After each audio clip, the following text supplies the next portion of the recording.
आज का विषय है ह्यूमन नेचर की वैरायटी, यानी कि ह्यूमन नेचर कितने प्रकार का होता है।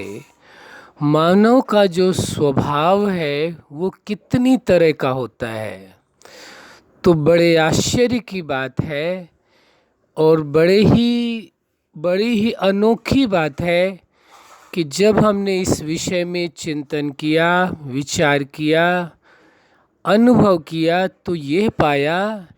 कि ह्यूमन नेचर अनंत प्रकार की होती है। उनकी कोई गिनती नहीं की जा सकती है, कोई सीमाएं नहीं है। हाँ, एक बात कह सकते हैं, संसार में जितने भी मनुष्य हैं उनसे कहीं अधिक प्रकार की ह्यूमन नेचर पाई जाती है। इसलिए ह्यूमन नेचर को पूरी तरह से वर्णन कर पाना, उसे बता पाना या कहें उसे जान पाना भी मुश्किल ही काम है। लेकिन जहाँ तक हमने जाना है, कोशिश की है, समझने की का प्रयास किया है, अनुभव किया है, तो कोशिश करेंगे कि अधिक से अधिक ह्यूमन नेचर के बारे में आपको जानकारी दे सकें, बता सकें, अपना एक्सपीरियंस ह्यूमन नेचर के बारे में आपको शेयर कर सकें। वैसे हम इस सत्य को जानते हैं, ह्यूमन नेचर अनंत है, उनकी कोई गिनती है ही नहीं, की ही नहीं जा सकती, क्योंकि कारण एक विशेष है। हर व्यक्ति अपने आप में यूनिक है, विशेष है। तो जब हर व्यक्ति अपने आप में विशेष है तो उसके अंदर पॉजिटिव जो नेचर है वो भी होगी, निगेटिव भी नेचरें होंगी, तो अच्छाई वाली भी नेचर होगी, तो कोई ना कोई कमियों वाली भी नेचर होगी। तो जब हर व्यक्ति ही अपने आप में यूनिक है, विशेष है, तो यदि एक एक दो दो नेचर भी हर व्यक्ति में ये माना जाए कि पाई जाती है डिफरेंट तरह की, तो फिर पूरे वर्ल्ड में, ऑल यूनिवर्स में जितने भी लोग हैं उनकी नेचर का यदि अध्ययन किया जाए, उनका यदि वृहद चिंतन किया जाए और उनके बारे में जानकारी हासिल करके उनको बदलने का प्रयास कैसे करें उसके बारे में यदि कोशिश की जाए, तो हमें नहीं लगता कि ये संभव है। शायद पूरा जीवन निकल जाएगा तो भी कोई मनुष्य, ये हम चैलेंज नहीं कर सकते हैं, हो सकता है कोई ऐसे लोग हों, लेकिन हम अपनी बात कह सकते हैं कि शायद पूरा जीवन ही हम ह्यूमन नेचर के बारे में रिसर्च करें, अध्ययन करें, तो भी संभव नहीं है कि ह्यूमन नेचर के बारे में पूर्ण ज्ञान हासिल कर पाएँ या कितने प्रकार की ह्यूमन नेचर होती है उसकी जानकारी हासिल हो पाए। हाँ, अधिक से अधिक कोशिश करेंगे कि जो ह्यूमन नेचर के बारे में जो जानकारी हमने हासिल की है, जो रिसर्च किया है, उसको आपको हम बता सकें, आपके साथ अपना एक्सपीरियंस शेयर कर सकें। इसलिए ये विषय बहुत ही बृहद विषय है। तो आगे चल कर के जो भी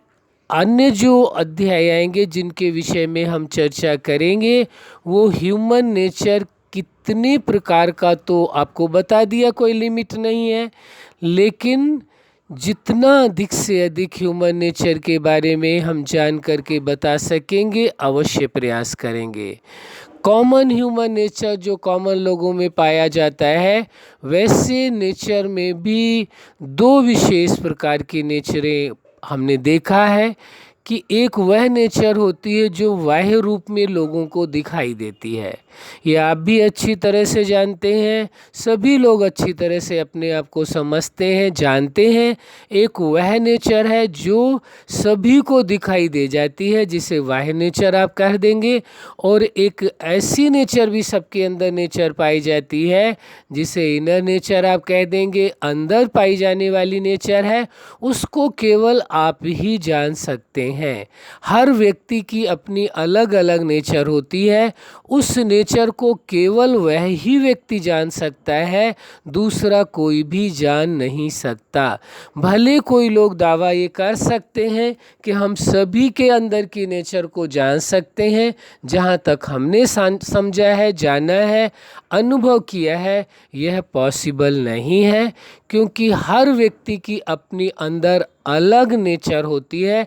जिसको केवल वो ही जानता है, और वह व्यक्ति किसी के साथ शेयर भी नहीं करता है और न ही किसी को बताना उचित समझता है। हम ये नहीं कहेंगे, न ही हम आप पर ये एलिगेशन लगा रहे हैं कि आपके अंदर ऐसी नेचर है जो आप किसी को नहीं बताना चाहते, बल्कि हम एक ये बात कह रहे हैं कि एक ऐसी विशेष क्वालिटी है कि इतनी तरह के जो लोग हैं दुनिया में जितने हैं, उनकी नेचर सबकी अलग अलग है, और एक वाह्य नेचर जिसको लोग एक दूसरे की समझ लेते हैं, जान लेते हैं, लेकिन जो अंदर की नेचर होती है उसको वही व्यक्ति समझ सकता है, जान सकता है। हमने जहाँ तक समझा है वो हम यही बात कहते हैं। शायद कुछ लोग हों ऐसे दुनिया में, या आप भी उनमें से हो सकते हैं, जो आप सबके अंदर की नेचर को जान सकते हैं, लेकिन हम में वो सामर्थ्य नहीं है, या हम ऐसे नहीं हैं, या हम न दावा करते हैं कि हम आप या किसी या सभी की नेचर को, जो अंदर की नेचर है, छिपी हुई नेचर है, उसको जान पाएँ। जहाँ तक हमने जाना है ये पॉसिबल नहीं है। बाकी यदि आप जान पाते हैं या कोई दावा करता है हम जानते हैं, तो हमें इसमें कोई ऐतराज़ नहीं है, कोई प्रश्न नहीं है हमारा, ना ही हम कोई चैलेंज कर सकते हैं। तो ये सच्चाई अच्छी तरह से समझने का विषय है। आप जब अपने अंदर की नेचर को देखेंगे तो आपको पता चलेगा कि मेरी कोई ऐसी एक विशेषता वाली भी नेचर है, जिसके कारण ही आप सभी लोगों के साथ कनेक्ट हो पाते हैं और अपनी लाइफ में प्रोग्रेस करते हैं। लेकिन वही लगभग हर इंसान के अंदर, हम चैलेंज फिर भी नहीं करते इस बात को कि ऐसा पॉसिबल है,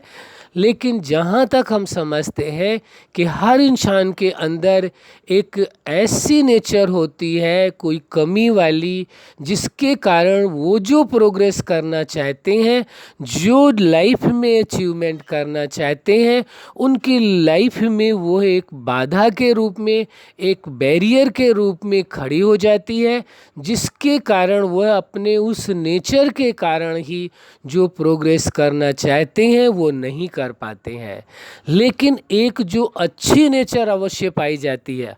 हमारा कहना ये नहीं कि केवल एक ही, और बहुत सारी आपके अंदर अच्छी नेचर है, लेकिन उनमें से एक विशेष अच्छी नेचर होगी जिसके कारण आप अन्य लोगों के साथ कनेक्ट हो पाते हैं, लोगों के साथ अच्छा व्यवहार कर पाते हैं, और अपनी लाइफ में जो सक्सेस आप पाना चाहते हैं उस नेचर का बहुत बड़ा रोल होता है। तो वास्तविकता यही है कि कोई भी व्यक्ति इस संसार में यदि सफल होता है तो वह अपनी नेचर के कारण होता है, और कोई यदि फेल होता है तो वह भी अपनी नेचर के कारण ही होता है। बाकी ये है कि ये भी एक नेचर होती है इंसान की कि जो अपनी कमियों को छिपा करके यदि वह अपनी लाइफ में सक्सेस हुआ तो ये कहता है हमने इतना प्रयास किया है, इतनी मेहनत की है, तब जा कर के हमको सक्सेस मिली है। यदि कहीं वो फेल हो जाता है तो फिर कहता है कोशिश तो हमने की, लेकिन ये कारण थे, ये परिस्थितियाँ थी, ये चैलेंजेस थे, जिसकी वजह से हम नहीं प्रोग्रेस कर पाए या सफल हो पाए, लोगों के कारण नहीं हो पाए। यानी कोई न कोई हम उन्हें रीज़न बताने की कोशिश करते हैं, असफलता को स्वीकार करने के बजाय कि हमारे कारण या हमारे किसी नेचर के कारण हम असफल हुए हैं, उसे स्वीकार करने के बजाय हम उस बात को किसी और पर ही आरोपित कर देते हैं कि किसी और के कारण ही हम सक्सेस को नहीं पा सके। इसका मतलब ये नहीं है कि हम आपको चैलेंज कर रहे हैं या हम आप पर कोई एलिगेशन लगा रहे हैं कि आप ऐसे हैं या आप अपनी नेचर के कारण फेल हो रहे हैं। हम ये नहीं कह रहे हैं। यदि आपको ऐसा लग रहा है, आप अपने अंदर झांक करके देखें कि यदि आपको ऐसा लग रहा है कि मेरी किसी नेचर के कारण ही मैं अपने लाइफ में असफल हो रहा हूँ, तो आप प्रयास करें अपने आप को, अपने अंदर की नेचर को चेंज करने के लिए। वो अवश्य चेंज होगी। ये तो हमने अपना पर्सनल एक्सपीरियंस आपको बताया कि यदि हम सफल किसी भी तरह से किसी भी क्षेत्र में लाइफ में हो रहे हैं तो हम अपनी नेचर के कारण होते हैं, और हम यदि फेल हो रहे हैं तो हम अपनी नेचर के कारण। हम कभी भी, हमारा ये पर्सनल एक्सपीरियंस है,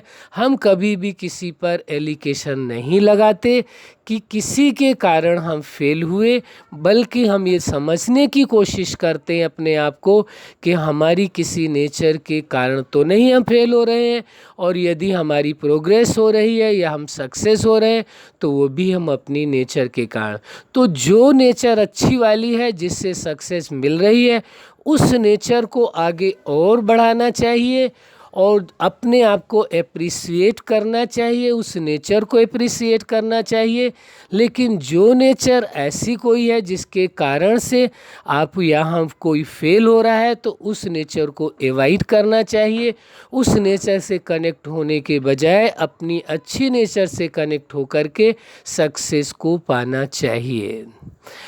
आगे जो विषय चलेगा उसमें हम एक एक नेचर को लेकर के कोशिश करेंगे अधिक से अधिक नेचर के बारे में आपके साथ, उससे रिलेटेड नॉलेज और एक्सपीरियंस आपके साथ शेयर कर सकें, अधिक से अधिक नेचर के बारे में बता सकेंगे। तो अब आगे के जो चैप्टर्स चलेंगे उनमें नेचर की वैरायटी, एक एक नेचर और उसकी जो डिफिनेशन है उसको एक्सप्लेन करेंगे, और उस नेचर को कैसे, यदि चेंज करने वाली है तो कैसे चेंज किया जाए। इसे यदि उस नेचर को एप्रिसिएट करने की ज़रूरत है और बढ़ाने की ज़रूरत है तो उसको कैसे और बढ़ाया जाए। इन विषयों में जो हमारा पर्सनल एक्सपीरियंस है हम कोशिश करेंगे आप लोगों के साथ शेयर करने की। अच्छा, आप अपने लाइफ में अपनी नेचर के द्वारा सफलता को हासिल करें, यही हमारी हार्दिक शुभकामना है। सदा खुश रहें, मुस्कुराते रहें। धन्यवाद।